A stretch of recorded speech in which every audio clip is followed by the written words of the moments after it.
Tourist കേന്ദ്രമായ ഇലവീഴ പൂഞ്ചിറയോട് അധികൃതരുടെ അവഗണന തുടരുന്നു. 8 വർഷമായി ആരംഭിച്ച റോഡ് നിർമ്മാണം പൂർത്തിയാകാത്തതിനാൽ ദുരിതത്തിലാവുകയാണ് സഞ്ചാരികൾ.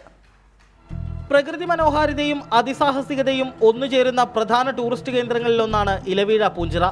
മൺസൂൺ ടൂറിസം ആരംഭിക്കാൻ ദിവസങ്ങൾ മാത്രം ബാക്കി നിൽക്കെ ഇവിടേക്കുള്ള റോഡിന്റെ അവസ്ഥ ഇതാണ്.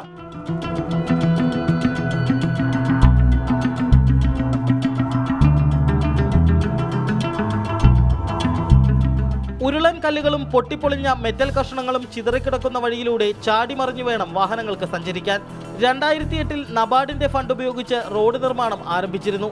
എന്നാൽ മണ്ണെടുപ്പ് മാത്രം പൂർത്തിയാക്കിയ റോഡ് നിർമ്മാണം കോതമംഗലം സ്വദേശിയായ കരാറുകാരൻ കോടതി ഉത്തരവിന്റെ പിൻബലത്തിൽ നിർത്തുകയായിരുന്നു.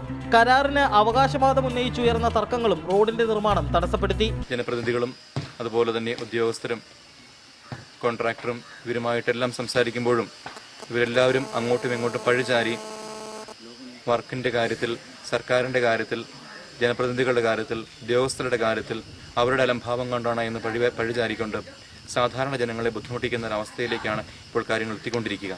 ജനപ്രതിനിധികളും കരാറുകാരും പരസ്പരം പഴിചാരി തടിയൂരാൻ ശ്രമിക്കുകയാണെന്നാണ് നാട്ടുകാരുടെ പരാതി.